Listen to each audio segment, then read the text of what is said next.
వే gold trusted gold buyers మీరు తాకట్టు పెట్టిన బంగారాన్ని విడిపించి ఈ రోజు ఉన్న మార్కెట్ ధరకు కొనబడను. ఓం గం గణపతియే నమః. స్వర్ణలక్ష్మి నమస్తే అస్తు. పరబ్రహ్మ స్వరూపిణి రాజ్యం దేహి ధనం దేహి సర్వకామాంచ దేహి మే. ప్రతి ఒక్కళ్ళకి స్వర్ణలక్ష్మి అమ్మవారు బ్రహ్మ జ్ఞానాన్ని ఇవ్వాలని, తద్వారా ప్రతి ఒక్కళ్ళు ప్రతి నిమిషము చక్కగా నవ్వుతూ హ్యాపీగా ఉత్సాహంగా ఉండాలని, అలానే కొన్ని సందర్భంలో మనకు నచ్చినవి వస్తాయి, కొన్నిసార్లు కొంచెం లేటుగా రావచ్చు. అలానే మనకు నచ్చిన వాళ్ళు కొన్నిసార్లు మన దగ్గర ఉండవచ్చు, కొన్నిసార్లు దూరంగా ఉండవచ్చు. ప్రతి సందర్భంలో కూడాను ప్రతి ఒక్కళ్ళు చక్కగా నవ్వుతూ హ్యాపీగా ఉండాలని, ఉత్సాహంగా ఉండాలని, అలానే మనస్తత్వం మనకి అమ్మవారు ఇవ్వాలని చెప్పేసి మనం కోరుకుందాం. అంతేకాకుండా అమ్మవారు మనకి ధనాన్ని ఇవ్వాలి, ఐశ్వర్యాన్ని ఇవ్వాలి, సర్వకామాంచ సిద్ధి, అనుకున్న ప్రతి కొరకు కూడా నెరవేరాలి. అట్లాంటి యొక్క అమ్మవారి యొక్క కృపా కటాక్షం మన మీద ఉండాలి. మనం ఎంతో ఉన్నతంగా ఎదగాలని చెప్పేసి మనం కోరుకుందాం. అంతేకాకుండా రాజ్యం దేహి, ప్రతి ఒక్కళ్ళకి ఒక అధికారము, పవరు, స్టేటస్, ఒక దర్జా, దర్పం, ఇవన్నీ కూడా ప్రతి ఒక్కళ్ళకి అమ్మవారికి మన అందరికి ఇవ్వాలని చెప్పేసి మనం కోరుకుంటూ, మనము మే మంత్ యొక్క రాశి ఫలాలు చెప్పుకుంటున్నాం. మే మంత్ రాశి ఫలాలు ఈ మంత్లో చాలా విశేషాలతో కూడుకొని ఉంది. ముందుగా ఒక 2 నిమిషాలు వాటి గురించి చర్చించుకొని తర్వాత 12 రాశుల గురించి మనం మాట్లాడుకుందాం. ఈ మాసం మనకి వెరీ ఇంట్రెస్టింగ్గా పౌర్ణమితో స్టార్ట్ అయ్యి, ఈ మాసం అంతా అంటే మే మంత్ అంతా పౌర్ణమితో స్టార్ట్ అయ్యి పౌర్ణమితో ఎండ్ అయిపోతుంది. మనం చూసుకుంటే ఇందులో వైశాఖ మాస పౌర్ణమితో స్టార్ట్ అయ్యి జ్యేష్ఠ మాస పౌర్ణమికి మనకి మే మంత్ అంతా ఎండ్ అయిపోతుందని గమనించుకోవాలి. ఇందులో 3 ముఖ్యమైన విశేషాలు ఉన్నాయండి. ఒకటి, ఈ మంత్ మనకి బిగినింగ్లోనే బుద్ధ పూర్ణిమతో స్టార్ట్ అయిపోతుంది. దీన్ని గురు పూర్ణిమ అంటారు, బుద్ధ పూర్ణిమ అని అంటారు, వైశాఖ మాస పూర్ణిమ అంటారు. చాలా చాలా విశిష్టత కలిగిన పూర్ణిమ. పర్టికులర్గా గురువుకు సంబంధించి, చంద్రుడికి సంబంధించి ఎవరైనా కనుక దోషాలు ఉంటే ఆ రోజున మెడిటేషన్, ధ్యానం చేస్తే చాలా బాగుంటుంది. కొన్ని వైష్ణవ టెంపుల్లో విష్ణుమూర్తికి కళ్యాణ మహోత్సవం కూడా జరుపుతూ ఉంటారు. చాలా చోట్ల జాతరలన్నీ జరుపుతూ ఉంటారు. ఒక వెరీ ఇంట్రెస్టింగ్, చక్కగా బాగా ఎంజాయ్ చేయవలసిన పౌర్ణమి వైశాఖ మాస పౌర్ణమి. తర్వాత మనకి 12 తారీఖు హనుమత్ జయంతి ఉంది. ఇది చాలా చాలా ముఖ్యం. పర్టికులర్గా ఏలినాటి శని ఎవరికైతే ఉంటుందో, తర్వాత కుజుడు అనుకూలంగా ఎవరికైతే ఉన్నారో వీళ్ళు ఈ హనుమత్ జయంతిని చక్కగా జరుపుకోవాలని నేను కోరుకుంటున్నాను. ఆస్ట్రాలజికల్గా అంటే జ్యోతిష శాస్త్రం ప్రకారం ఒక ముఖ్యమైన విషయం ఉందని అందరికీ బాగా తెలిసింది, కర్తరి అంటారు. అంటే సూర్యుడు కృతికా నక్షత్రంలో ప్రవేశించిన తర్వాత సూర్యుడి యొక్క తీవ్రత చాలా అధికంగా ఉంటుంది కాబట్టి ఈ 13 రోజులు 15 రోజులు కర్తరి అంటారు. ఈ రోజుల్లో ఎక్కువగా మంచి మంచి పనులు చేయకుండా నిషిద్ధం అని చెప్తూ ఉంటారు. 11వ తారీఖున కర్తరి స్టార్ట్ అవుతుంది, 28వ తారీఖు కర్తరి ఎండ్ అయిపోతుంది అనమాట. ఈ ఉన్న మధ్యలో 15-16 రోజులు మనం చూసుకుంటే కర్తరి అంటారు. ఈ కర్తరిలో జనరల్గా బావులు తవ్వటాలు, తర్వాత వ్యవసాయానికి సంబంధించిన పనులు స్టార్ట్ చేయటాలు, వివాహాలకు సంబంధించి లేదా కొంచెం గృహప్రవేశాలు లాంటివి చేయకుండా ఉంటే మంచిది.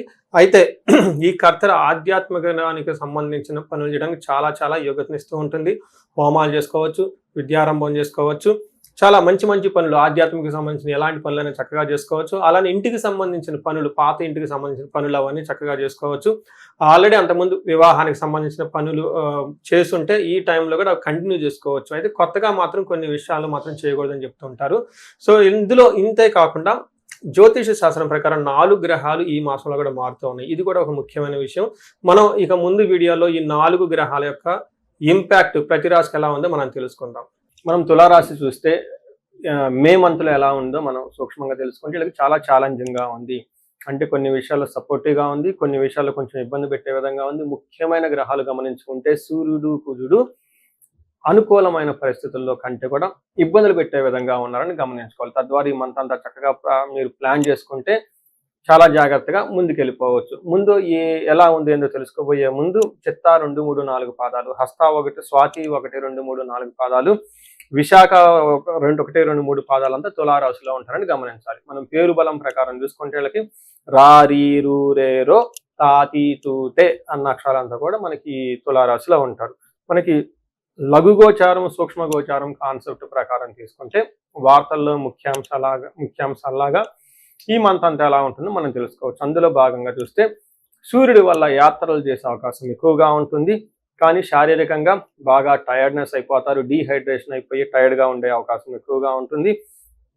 ఫస్ట్ 15 డేస్ కుజుడు చాలా చక్కగా సపోర్ట్ ఇస్తూ ఉన్నారు, సంపదలు వస్తుంటుంది. తర్వాత శారీరకంగా అగైన్ చాలా ఇబ్బందులు పెట్టేసి భార్యకు కానీ మీకు కానీ ఇబ్బందులు పెట్టే విధంగా ఉంటుంది. బుధుని వల్ల పుత్రుల ద్వారా లాభం ఉంటుంది. శుక్రుని వల్ల స్త్రీ సుఖాప్తి, అంటే స్త్రీల ద్వారా లాభం ఉండే అవకాశం ఎక్కువ ఉంటుంది. అంటే చూసుకుంటే మిక్స్డ్‌గా ఉంది. సూర్యుడు, కుజుడు కొంచెం ఇబ్బంది పెడుతూ ఉన్నాడు. మిగతా గ్రహాలు కొంచెం యావరేజ్‌గా ఉన్నాయని చెప్పుకోవచ్చు. ఇప్పుడు మీరు గమనించుకుంటే ఒక్కొక్క నక్షత్రం ద్వారా ఒక ఒక ఇప్పుడు మీరు గమనించుకుంటే రిపీట్ కట్. ఇప్పుడు మీరు గమనించుకుంటే ఎయిత్ హౌస్‌లో సూర్యుడు మీకు వెళ్తూ ఉన్నాడు. అంటే 7th నుంచి 8th హౌస్‌కి వెళ్ళటంతో ఓవరాల్‌గా ఈ ట్రాన్సిషన్ అనేది అంత మంచిది కాదు అని చెప్తారు. ఏ విధంగా అంటే మన మహర్షులు సంస్కృతంలో ఏం చెప్తారు?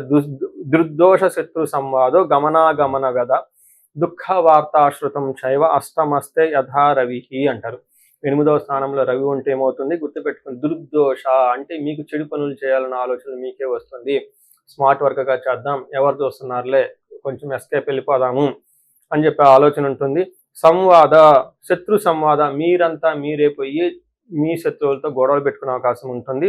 గమనాగమన వ్యధ అంటే వచ్చేటప్పుడు పోయేటప్పుడు ప్రయాణాలు చేస్తూ ఉంటే వాటిలో మీకు ఎలాంటి ఉపయోగం కలగదు. దుఃఖ వార్త శృతం చైవ ఒక బ్యాడ్ న్యూస్ వినే అవకాశం ఎక్కువ ఉంటుంది. కొంచెం జాగ్రత్తగా ఉండటం ఎంతైనా అవసరం.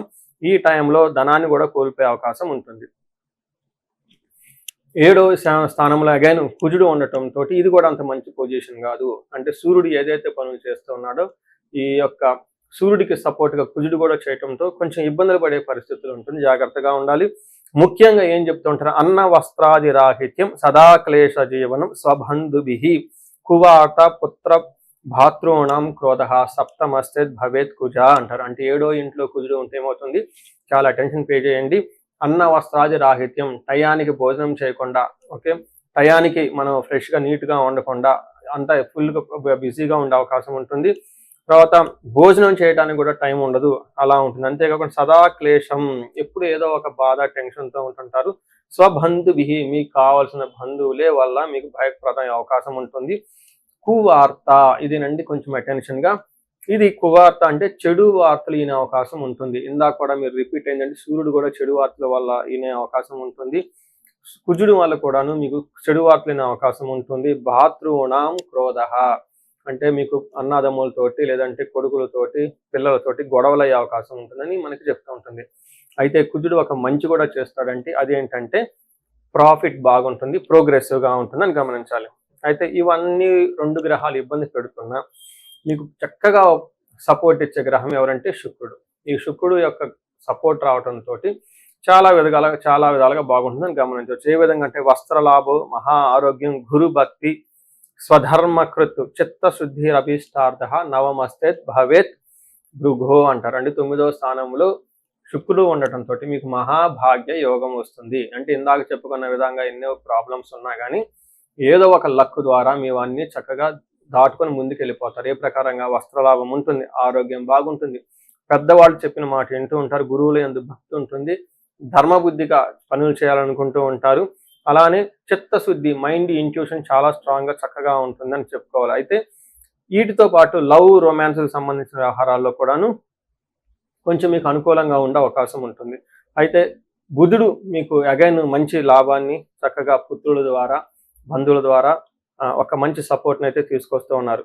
సో చూశారు కదండి, కొన్నిసార్లు బాగా సపోర్టివ్గా ఉంది, కొన్నిసార్లు కొంచెం అంత సపోర్టివ్గా కూడా లేదు. మీకు అని గమనించుకొని ఎక్కడెక్కడ బాగుందో దాని మీద కాన్సన్ట్రేషన్ చేస్తూ, ఎక్కడెక్కడ ప్రతికూలంగా ఉందో ఆ టైంలో మీరు కొంచెం టైం తీసుకొని కొంచెం పోస్ట్పోన్ చేసుకోవటం, నిదానంగా ఆలోచించి డెసిషన్ తీసుకుంటే బాగుంటుందని తెలుసుకోవాలి. అయితే మనం నక్షత్రాల వారీగా కూడా మనం ఎప్పుడు ప్రతి మాసం చెప్పుకుంటూ ఉంటాం. ఈ రాశిలో 3 నక్షత్రాలు ఉంటాయి. అవి చిత్త, స్వాతి, విశాఖ 3 నక్షత్రాలు ఉంటాయి. ఈ నక్షత్రం బట్టి మనం చూసుకుంటే చిత్తా నక్షత్రం వాళ్ళకి పాజిటివ్గా రాజ్య లాభము, వస్త్ర లాభము చూపిస్తుంది. అంటే మీకు ఖచ్చితంగా ప్రమోషన్ వచ్చే అవకాశం ఉంటుంది. షాపింగ్ చేసి చక్కగా మీకు కావాల్సిన ఐటమ్స్ కూడా కొనుక్కుంటూ ఉంటారు. అయితే ధనము దరిద్రము 2 చూపిస్తుంటుంది. అంటే ఫైనాన్షియల్గా ఇబ్బందులు పడుతూ ఉంటారు. స్వాతి నక్షత్రం వాళ్ళకి రాజ్య లాభము, వస్త్ర లాభము చక్కగా ఉందంటే ప్రమోషన్స్ వచ్చే అవకాశం ఉంటుంది, గిఫ్ట్లు వచ్చే అవకాశం ఉంటుంది. అయితే కానీ వీళ్ళకి కూడాను దరిద్రము, ధనహీనత, టయానికి కావాల్సిన డబ్బులు లేకుండా ధనానికి ఇబ్బంది పడుతూ ఉంటారు. విశాఖ నక్షత్రం వాళ్ళకి ధనహీనత, దరిద్రము చూపిస్తూ ఉంటుంది. వీళ్ళకి రాజ్య లాభము కూడా చూపిస్తుంది. పదవి ప్రమోషన్, ఆ పదవి ప్రమాణం స్వీకారం లాగా చేసే అవకాశము, మంచి బట్టలు కొనే అవకాశం ఉంటుంది. వీటితో పాటు ఈ 3 నక్షత్రాలకి చిత్తా, స్వాతి, విశాఖ నక్షత్రం వాళ్ళకి గాయాలయ్యే అవకాశం ఉంటుంది. పర్టికులర్గా విశాఖ నక్షత్రం వాళ్ళకి కార్యహాని, అనుకున్న పనుల్లో ఇబ్బందులు పడే అవకాశం ఉంటుంది. ఇవి కాకుండా మిగతా స్వాతి నక్షత్రం వాళ్ళకి కొంచెం మానసికంగా టెన్షన్లు అధికంగా ఉండే అవకాశం ఉంటుంది. సో చూశారు కదండి, ఏదున్నా కానీ చిన్న చిన్న అవాంతరాలు కొంచెం ప్రాబ్లమ్స్తో ఓల్ మంత్ అంతా సక్సెస్ఫుల్గా ఉంటుందని మీరు గమనించుకోవాలి. ఈ రాశి వారికి ముఖ్యంగా ఎవరైతే ఏజ్ 35 నుంచి 45 మధ్యలో ఉన్నారో వాళ్ళకి ఒక రీసెర్చ్ గ్రూప్ లాగా స్టడీ చేస్తున్నాను నేను. ఎవరికైనా గనక ఆర్థికంగా ఇబ్బందులు పడిపోతూ ఉంటే స్వర్ణలక్ష్మి విశేష హోమం అని ఉంటుంది, దాన్ని చక్కగా జరిపించుకోండి. తద్వారా మీకు బహుముఖ ఆదాయము వనరుల ద్వారా వచ్చే అవకాశం ఉంటుంది. మల్టీ సోర్సెస్ ఆఫ్ ఇన్కమ్ వస్తుంది. అంతేకాకుండా భార్యాభర్తల మధ్య చాలా చక్కగా అన్యోన్యంగా ఉండాలి, అభివృద్ధి జరగాలనుకున్నప్పుడు అన్యోన్య దాంపత్య పాశుపత అభిషేకము లేదా విశ్వావసు గంధర్వరాజ అభిషేకం అని ఉంటుంది, దాన్ని చక్కగా జరిపించండి. అంతేకాకుండా చాలాసార్లు మేము చండీ హోమాలు ఎక్కువ జరిపిస్తూ ఉన్నాము. లాస్ట్ మంత్ చూసుకుంటే చాలా చండీ హోమాలు చేస్తాము. ప్రతి ఒక్కళ్ళకు కూడా శత్రు బాధలు ఉన్నా, లేదంటే కోర్టు వ్యవహారాల్లో సరైన అటిడు కాకుండా మధ్యలో ఆగిపోతున్న, మీరు ఆఫీసుల్లో ఒక మంచి మేనేజర్ లెవెల్ పొజిషన్లో ఉండి సీనియర్ పొజిషన్లో ఉన్న, మీ మీద ప్రమోషన్ రాకుండా అడ్డుపడుతున్న వేరే వాళ్ళు మీకు కావాలని ఇబ్బంది పెడుతున్నా కానీ ఇలాంటి వాళ్ళు చండీ హోమం చేయించుకున్నా, అలానే రాహు దశ ఎవరికైతే నడుస్తుందో వాళ్ళంతా రాహు అంతర్దశలో వాళ్ళు ఉన్నారో చండీ హోమం చేయించుకుంటే చాలా బాగుంటుంది. అంతేకాకుండా ఇది పిల్లలకి అకాడమిక్ టైం కాబట్టి మనకి విద్య బాగా రావటానికి మనకి 3 రకాల దేవతలను ఉపాసన చేస్తూ ఉంటారు జనరల్గా. హయగ్రీవ స్వామి, మేధా దక్షిణామూర్తి, నీలా సరస్వతి. మీ యొక్క ఇండివిజువల్ యొక్క జాతకం చూపించుకొని ఒక్కసారి ఆ యొక్క మీ యొక్క జాతకానికి అనుగుణంగా ఏ దేవతలకు సంబంధించిన ఉపాసన చేస్తే బాగుంటుంది, ఆరాధిస్తే బాగుంటుందో తెలుసుకొని తద్వారా ఆ యొక్క దేవతలకు పర్టికులర్ మేధా దక్షిణామూర్తికి మూలమంత్ర జపము, హోమము, దానాలు ఇవన్నీ చేసుకుంటూ ఉంటే అకాడమిక్స్లో పెర్ఫార్మెన్స్ వచ్చే అవకాశం ఎక్కువ ఉంటుంది. ఇవి కాకుండా మీకు ఎలాంటి సమస్య ఉన్న, కాలసర్ప దోషం ఉన్న, పర్టికులర్గా వివాహానికి ఇది మ్యారేజెస్ టైం కాబట్టి మీకు 28 సంవత్సరాలు 27 వచ్చి ఇంకా వివాహం పోవట్లేదంటే ఖచ్చితంగా ఏదో ఒక దోషం ఉంటుంది. అవన్నీ చూపించుకుంటూ ఉంటే చూపించుకొని పరిహారాలు చేయించుకుంటే తీవ్రతను బట్టి చక్కగా పెళ్ళే అవకాశం ఎక్కువ ఉంటుంది. ఇవి కాకుండా మీ లైఫ్ అప్పటిదాకా 35 ఇయర్స్ వరకు చాలా బాగుంది, మాకు 35-45 మధ్యలో ఉండి అనుకోని విధంగా మేము మధ్యలో కెరీర్లో ఆగిపోయాము, స్టాగ్నేషన్ పీరియడ్ వచ్చింది, కన్ఫ్యూజన్ వచ్చింది, ఎటెల్లలో అర్థం కావట్లేదు అనుకున్న వాళ్ళు ఒక్కసారి జాతక చక్రం చూపించుకొని ఎందుకు ఇది వచ్చింది, దానికి ఏమన్నా శాపాలు ఉన్నాయా లేదంటే ఏమన్నా గ్రహ దోషాలు ఉన్నాయో తెలుసుకొని ఆ శాపాలు ఆ గ్రహ దోషాలు తీసేసుకుంటే లైఫ్ 10 ఇంట్లో ఖచ్చితంగా ముందుకెళ్తూ ఉంది.